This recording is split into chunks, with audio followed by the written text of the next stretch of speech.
apparently. Hi, this is Chronicles, and I'm your host, Simon Rushton. Today we have a beautiful, so today it's the morning time, early time. Picked up some lovely sister who's a journalist, and we're just going to talk about, the usual, what she does, how she got into it, and all those kind of things.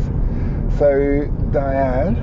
Hey. How did you get into? What made you want to be a journalist? So at first I actually wasn't doing journalism. I liked criminology. Okay. But then when I was younger, I did like writing, and then everyone says that I talk too much. So I actually decided, okay, let me get into the journalism world. Why not? I like talking, so like writing. But when you say journalist is more about listening than talking. Yeah, it is about the listening, the taking in, but then sometimes different types, like we have the broadcast now, innit? So we've got radio, TV, so therefore you can do a lot of the talking. Okay. Like talking to people, meeting new people. You've got to have the voice. You can't be a shy person or someone that just like one-worded answers. Yep, I hear you. Yeah, so So you did your journalism degree? Yeah, I done a degree, yeah. Was it Goldsmiths? I hear that's meant to be a good place. Yeah, well, University of Arts, that's another good one as well, yeah. Okay. Yeah. All right. University of Arts. Okay. So how long have you been an official journalist for now? Let's say about 2-3 years. And how are you finding it? It's all right, but in London, I just feel like everyone wants to become, like journalism has changed now, so like anyone could become a journalist these days. So it's like I don't know. In fact, it's okay, but go on. I don't know. It's a hard market to get into. It is very, very hard. When you say it's hard, in what sense? More. No, just get that. No, carry on. Oh yeah, hard. I would say maybe more to do with like, what would I say is hard? So like maybe everyone, because there's so many people wanting to do it, and obviously like London, we're in London. Come on, who wants like the whole racism stuff that's going on as well? So that's something that's very much. They don't want anyone to be. Not that they don't want anyone like that's, of a melanin skin tone to be part of like the campaigns or like to reach out for certain things. So yeah, it's a bit of a funny one. Okay. I'd say I've just dropped the thing, so I don't want it to stop recording. Where would it? No, don't pull it. Okay. So.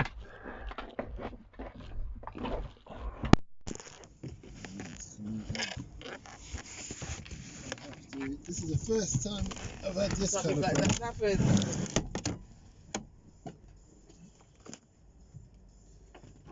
Apologies for this. I stopped the trip early. There we go.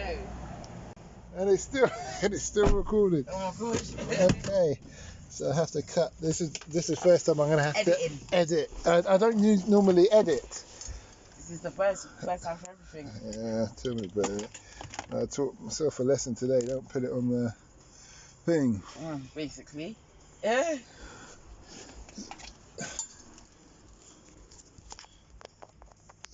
So in continuing, you were saying that everybody wants to do journalism on like George Floyd, Black Lives Matter. All of that sort of stuff. So then it's like now, are people actually taking you because they want to, or because your skin colour? So they're like, let's just take her because it adds to the ethnic minority, that they need to actually approve of. So yeah. So they want to be seen not to hit quotas but go over quotas. Exactly. So it's like you don't know if you're actually doing well or not.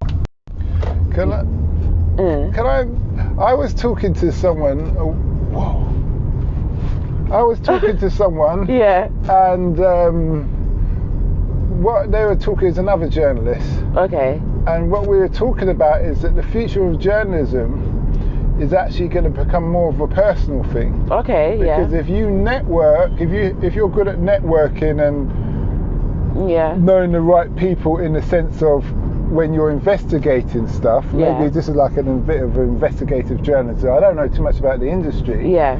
But if you write articles and have your own blog and put it out every so often, a bit like Wikipedia, or whatever that thing's called, then people will follow you. Yeah. So after a while, let's say you get 250,000 followers. Yeah. Then you can do your research, and every so often you post. Okay, yeah. And then you'll just have your it's like you'll have an agreement with YouTube or Spotify or some social media, and you won't really need the headline papers, because people will find out, and then they say, oh, okay, like Diane is really good at finding out about corruption in corporate world or something. Yeah. Do you understand? Yeah. And so you may have the time to say, no, bring the story to us, but you'll say, well, what are you going to pay me? Yeah, no, that's true. Yeah. I don't really need you, because I can build up my own audience. You could do, if I can build up my own audience. It's like the news today. What happens?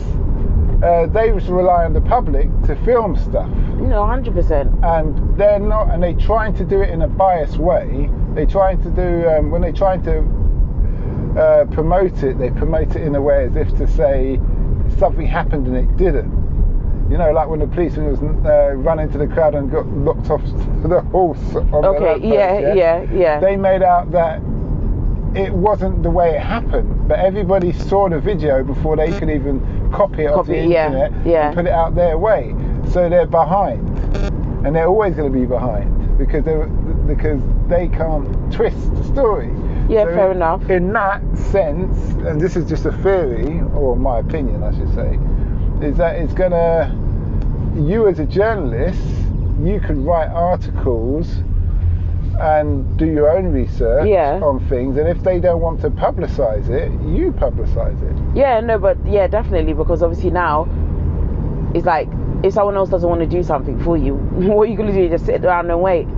Because that's what it is. As a young journalist as well, and she was saying what she's really disappointed. She did all this research and come up with a really good story, and because of politics, they say no, we can't do that. The government or this thing or that association or this company, and she said no, but it's a true good story. The public need to know. Yeah. So she's saying she's asking them, can she bring it to another company, another news, like if it's the Sun, can she bring it to the Times or whatever? Okay.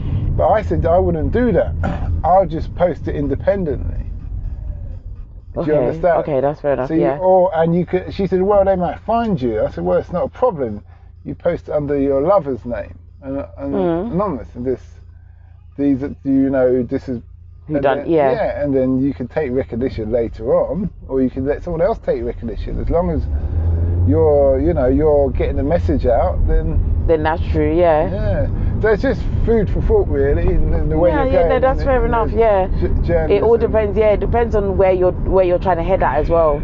If that's the route you're trying to take, or what type of journalism you're trying to do. Mm-hmm. So yeah, definitely food for thought. So how are you going to overcome your?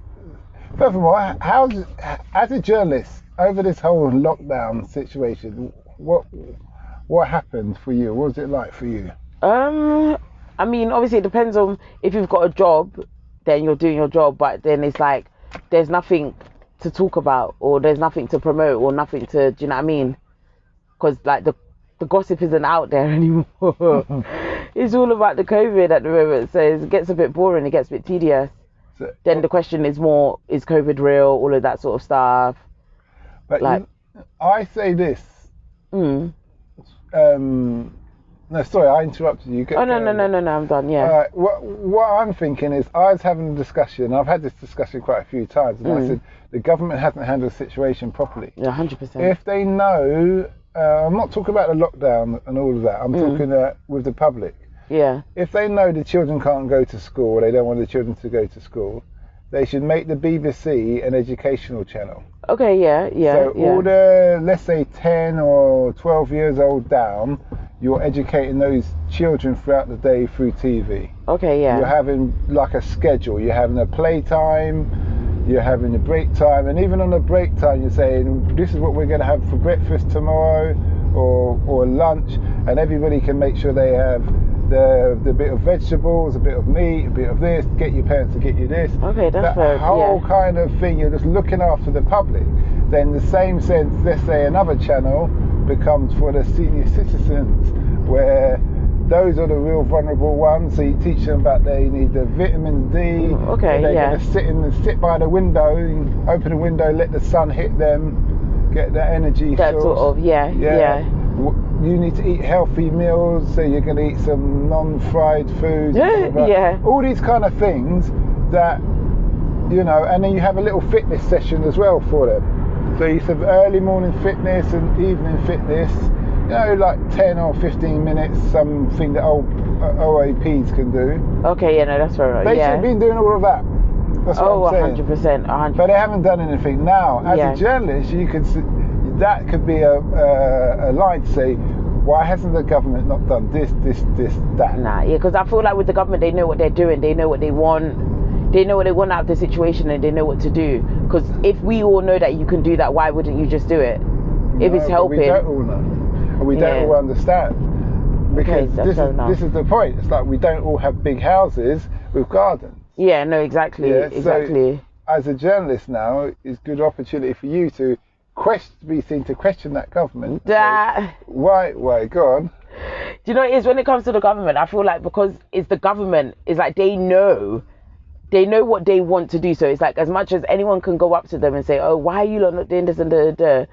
But they're not going to change. They know what they're doing. Wouldn't you? Yeah, regardless, but wouldn't you say make an interesting article? Because if you bullet point those points in an article and say some of the common things because some of the common things the government hasn't done, and it's just to do with well-being.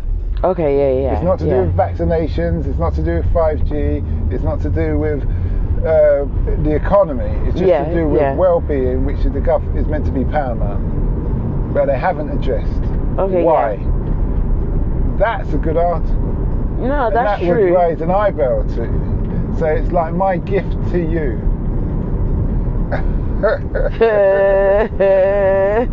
You sound reluctant, as if it's you know something I don't know. No. It's just obviously I could just imagine. Obviously, you've got an article out about the government and why they're not doing this and why they're not doing that. It's a very touchy subject. Do you know what I mean? But isn't that what journalism is about? It is, but it's just like. See, I get this with quite a few journalists now. It is. You're meant to go below the belt, but then sometimes it's like you've got to be careful. Okay. Yeah. Why? Are we in a dictatorial? Of course we are. Country? Okay. We are 100% are. Okay. So you're saying the government has a say? Of course. The government influences the papers? 100%. Have you seen that before? 100%. Like, but if they didn't control the papers, then anyone would be writing anything. Okay. So you've experienced that? Yeah. You've seen that in the office where Mr. Boris wouldn't like that, we can't print this? Of course not. Okay. Yeah. I don't... Of course. All right. Well, that's interesting. Yeah. Very, very interesting. So the future for you, what's the future for Diane? Maybe let's move abroad somewhere. Where are you thinking? I don't know, kind of like America, but the stuff that's going on there is a bit like, nah. But then Ghana as well. I'm from Ghana. Well, I say originally, but my parents are from Ghana. I was born here and stuff, but I do like it in Ghana, so. Are you Ashanti? Yeah. Now, you could start your own journalism thing over there. Yeah, 100%. 100%. And obviously they like the English accent over there, so. I would say this though. Why would and I'm not saying this in relation to you. Yeah. If journalists are scared to print the real hard truth, then what's the point of being a journalist? No, it's true, but then at the same time, it's like any job, you get paid to do what you need to do. No, it's not like any job. No, sort of, but it's just like you're going to come out with something, but if you're not, like I said, you're putting something out there for the world to see, so it's like you have to be very careful with the things that you say. But why? Because things can offend people. Yeah, it doesn't matter. If it's the truth, it only offends the people that are doing wrong. Yeah, no, it's fair enough. You got a good point there. So what I'm saying, that's the problem with journalism, because they're not really telling the truth. Yeah, they're scared, whether they're scared or they've got hidden agendas, No, that's or whatever. true. So, and that's why the general public, that's why we get so many conspiracy theories now. That's fair enough. Because people know the journalists aren't doing what they want to do or should be doing, and therefore people make up their own conclusions. No, that's definitely fair enough. And stuff like that. 1000%. 1000. Okay. So on another note, so you're from, your parents are Ghanaian. Are you Ashanti? Yeah, I am. Okay, that's an interesting tribe. Yes. And that's good. I sure am. Do you go back to Ghana much? Yeah, I just came back this January. Okay. Yeah. So you really has Ghana in your sights? Oh yeah, 100%. Would have gone back this year, but obviously with everything that's going on, Ghana's borders ain't open currently. Okay. So we just have to wait and see with that now. How do you feel about your government saying that? I say your government, your heritage government. Go on. Yeah. What do I feel about them? Yeah. No, your government. Yeah. Saying that it's okay to test the vaccination on his Yeah, I don't know people. about that. I don't trust all of that vaccine nonsense. Yeah, I don't even trust the test of them trying to test. The Ghanaian Prime Minister said yes, he welcomes the vaccination testing on his people. Yeah, I don't believe in that. The vaccinations is a no for me. So, yeah, I understand, but what I'm saying is, how do you feel about him sacrificing his own people, to say the least? Yeah, but that's bad because it's just like, because at the end of the day, he's not going to take those tests. Yeah, I was very disappointed in Yeah, he's not going to take those tests. So for him to now put his country's people's lives at risk just so that you can say, yeah, I'm going to do, like, you know, vaccination, nah. I was disappointed in. I used to kind of rate him like alongside the Rwandan government. Okay. But now he just dropped off the scale to me. He's a no. Dropped off the scale. I like the Tanzanian leader. Okay. I respect him. He's the kind of man. His wife was sick. He put her in the national hospital. He didn't send her to England. Okay. Does all those things properly. Really pushes down corruption, fights down corruption and stuff. Obviously the Rwandan guy, he's Prime Minister. I don't know if you know anything about him. Which one? The Rwandan Prime Minister. I've forgotten his name. If you should do some research on these people. They're really good. Okay.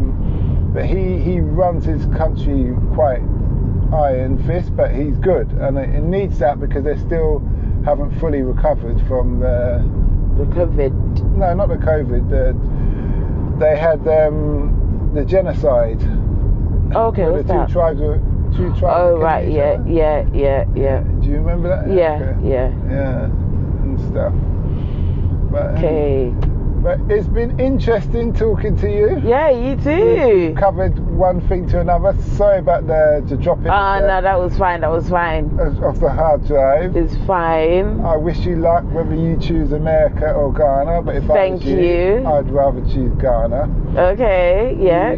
Actually, our other podcast, Africa Investor Stories, was probably something is good for you to listen to. Okay, it's all about people who've invested in Africa from all around the world. Okay. And the good things, the bad things, and obviously Africa has the fastest growing economies on the planet. The top 3 are from Africa at present. Along with all the natural resources, so hopefully we'll get our act together in that respect. For that. And stop the colonisation and all the rest of the things that happen. But that being said, in a nutshell, to the audience out there, if you like this episode, I know it's a bit upside down, about that, please feel free to leave a voice message on the Spotify or Anchor or Stitch. Like something. Yeah, and all those kind of things. We do daily episodes, so it's morning and evening. Okay, short, 5 to 10 minutes. Anyway. Yeah. Have a nice day. You two guys, it was nice for you to listen to this. Okay.